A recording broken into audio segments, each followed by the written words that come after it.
I am Ferdinand Marcos, and I am the President of the Republic of the Philippines. I stand today on behalf of 110 million Filipinos. Hello people and hello universe, it's me again. Shoutout sa inyo mga kababayan, especially the Marcos loyalists and supporters. Natatawa talaga ako mga kababayan ha. Nako, may bagong pakulo ngayon si Secretary Sara Duterte sa DepEd, mga bes ha. Kaya ang tawag natin sa kanya, DepEd Secretary Doc. Bakit? Nakita niyo yung nasa ulo niya? Ayan na po ay pato. Dako. Bakit? Ito yung magandang bagong programa niya ngayon, mga kababayan. Ayan, no, basahin ko natin. No. DepEd Ox Duck. Hair clip for student and teacher. So mga kababayan, required ang guys, ang pato na ilagay nyo sa ulo nyo. Pati yung mga teacher, principal pati mga estudyante kailangan allow kayo mag-ipit ng pato, duck nga. So natatawa ako kasi ang dami pwedeng programa guys. Bakit itong duckling duck ang ginawa niyang panawagan ba ito para lang para magsuot ng lalo na pag maiksing buhok mo, mahaba, kailangan na magsuot ka ng duckling duck sa ulo, mga kababayan. Baka mamaya yung ibang estudyante dyan, sabi ng teacher, bakit may dala kang pato? Tapos yung isasagot nila, kasi po sabi po ng DepEd Secretary, required ang magdala ng duck. Yun pala ipit. Naloka ako mga kababayan. Alam nyo, ito po guys, sabi ng Impact Leadership agay. Sa mga teacher dyan required kayo maglagay ng pato sa ulo. Walang pinipiling edad dito guys mga principal, madam, mga sir, kasali yung mga lalaki. Ay, naloka ako. Ewan ko sa inyo. Sabi guys ng Impact Leadership, tingnan natin mga kababayan yung mga nagko-comment. Naloka. Natatawa talaga ako kay Madam Duterte. Sabi ng isang nagko-comment, I remember our elementary principal's words, and he said, student must not be dependent on expressing themselves through accessories. They must love themselves even in simplicity and what they can do. Kasi guys, ako nung elementary, buhok ko wagwag walang ipit, tikwas. Wala naman pakialam yung teacher ko.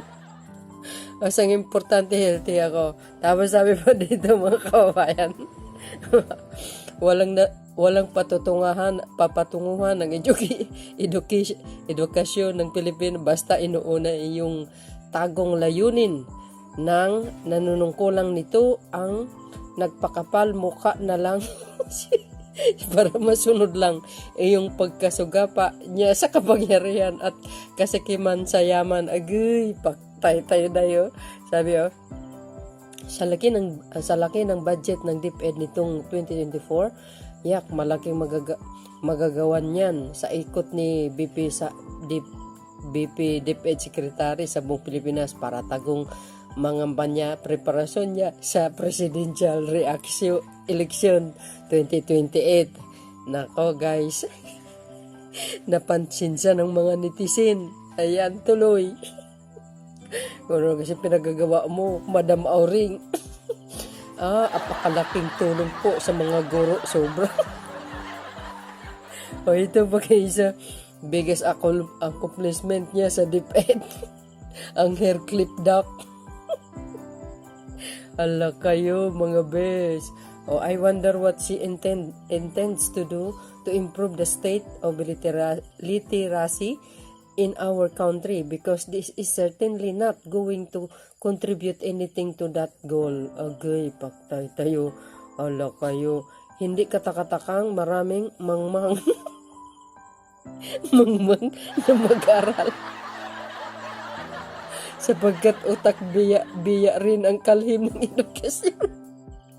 Sinabi pa guys, Sarah resign. Ala kayo. Oh, sabi, the best DepEd secretary talaga to. Alam niyo, sa susunod na sa susunod na survey ito, ako lalong babagsak ang ratings nito. Unless lang kung makadeterte yung nag-survey, walang problema, no? Hala, wow, tindi ng accomplishment, aangat na tayo sa world rating. Hala kayo guys, ano sabi pa dito, napakagandang achievement ng DepEd. Oh, God bless Philippines. Nakaka-inspire, grabe. Napakahusay talaga, katunayan ng isang maling tao sa tamang posisyon. Ako naman mga kababayan, sa bawat ahensya ng gobyerno, hindi po napipili doon kung ano pong posisyon, as long as magaling ka mag-manage or mamuno sa isang ahensya ng gobyerno, walang problema. Hindi basihan ang kung ano man ang pinag-aralan mo, abogado ka man, hindi ka bagay sa DepEd, o di ba? Accountant ka, hindi ka bagay sa no, hindi reason po 'yun. Ang importante dito, mga kababayan, kung paano ka mamumuno bilang isang sekretary. Kasi dapat maging malikot ang utak mo diyan eh. Open-minded ka sa lahat.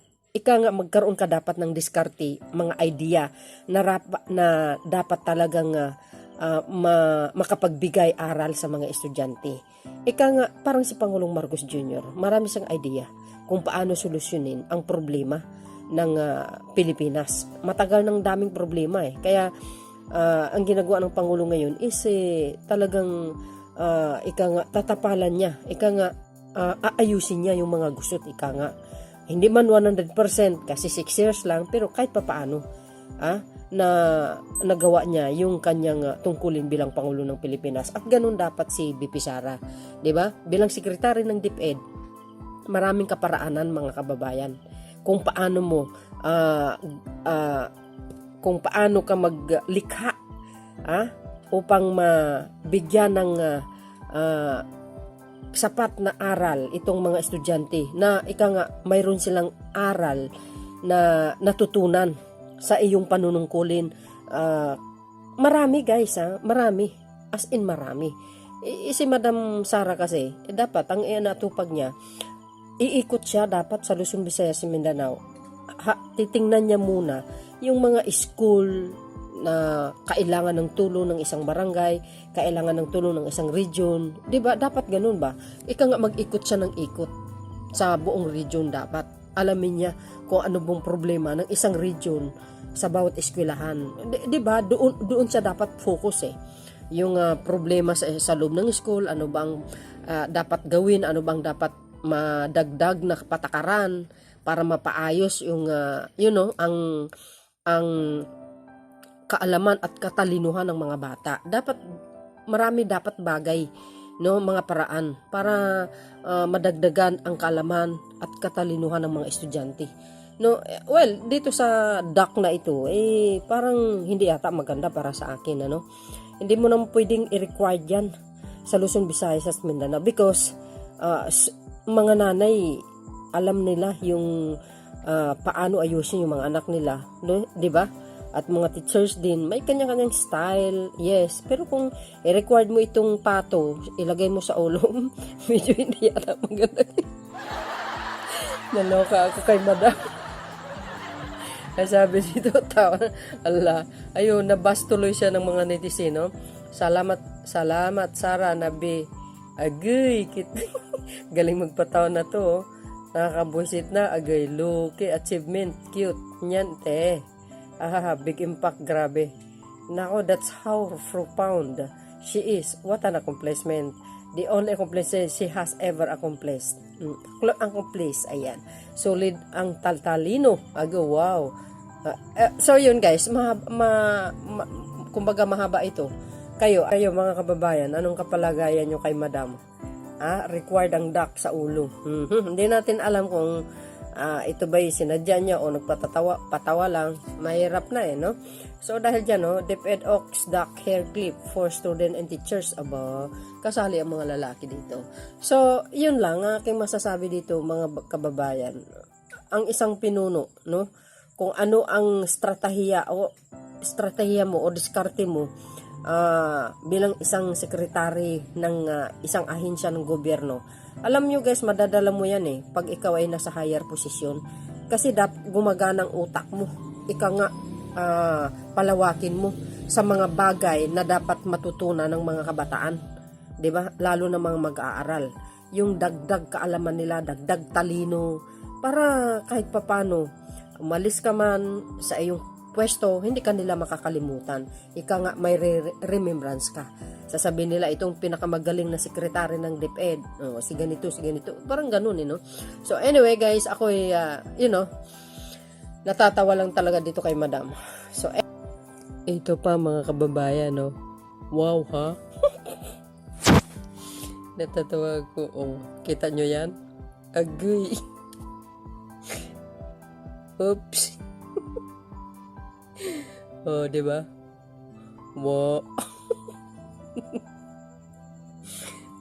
Sa mga guro, kailangan lagi kayong may duck sa ulo. So, yun. Anyway, kaya tawagin natin siyang Secretary, DepEd Secretary Pato. Kayo guys, anong masasabi nyo kay Madam Vice Presidente Duterte? Okay ba itong ang ano niya? Yung kanyang requirements? Ika nga. So anyway, and kayo na pong bahalang umusga guys, no? See you again on my next upload videos. Bye, and baboos. God bless Philippines.